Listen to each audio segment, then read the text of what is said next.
Wrestling with an anxious thought often makes it return stronger. Every fear you try to bury usually finds a different way to surface. It's like trying to smooth the surface of water with your bare hands. The harder you struggle, the more disturbed the water becomes.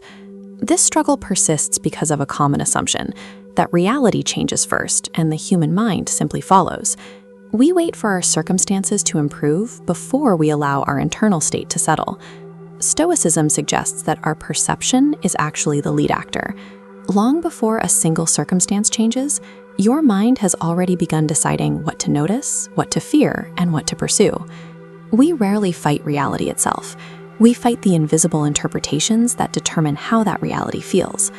Imagine two people facing the same severe setback, a failed business or a public rejection. On paper, their situations are identical. Their futures split the moment they assign a meaning to the event. One mind labels the failure as a permanent verdict. The other labels it as specific data for the next attempt.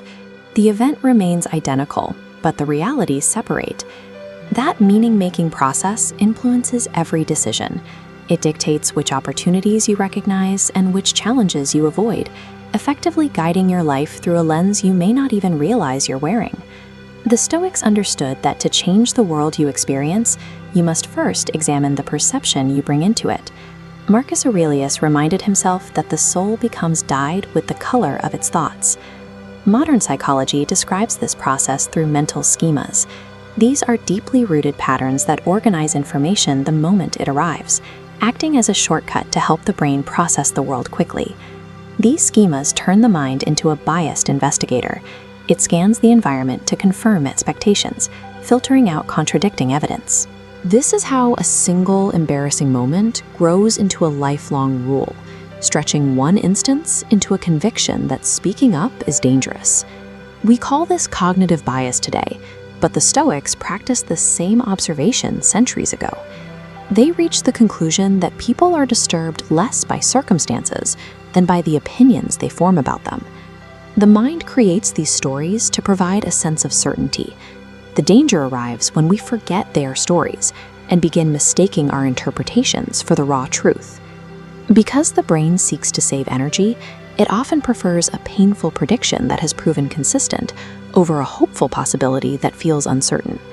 Familiarity offers a sense of safety, even when that familiarity produces suffering. Consider a delayed reply to a text message.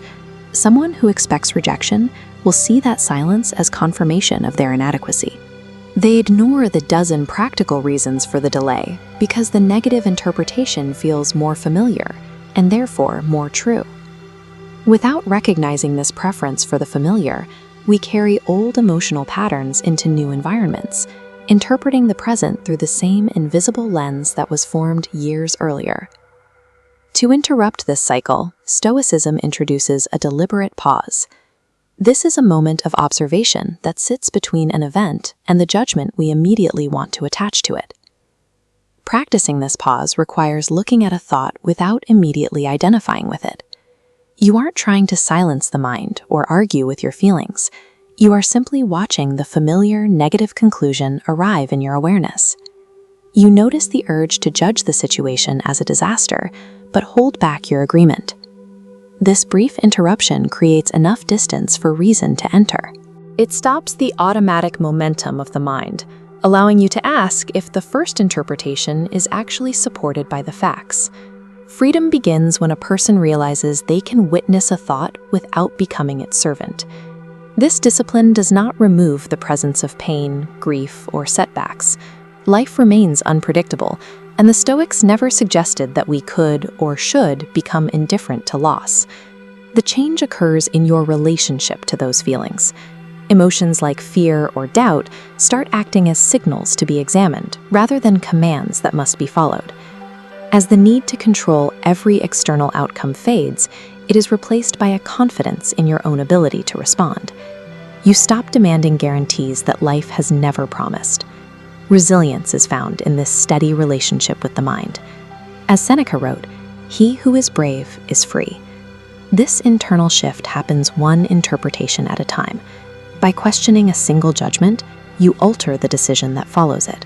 Repeated over months and years, these small choices forge an entirely different life trajectory.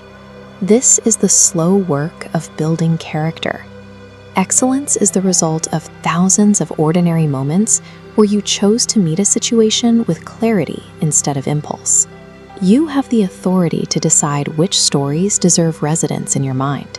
You can choose to repeat the discouraging narratives of the past, or you can begin to question whether they still deserve your belief. We cannot choose the circumstances standing in front of us, but we can always choose the quality of mind we bring into them. That is the only place where true influence has ever existed. Reality is constructed through these quiet interpretations. By refining the lens through which you see the world, the life you experience begins to move in a different direction.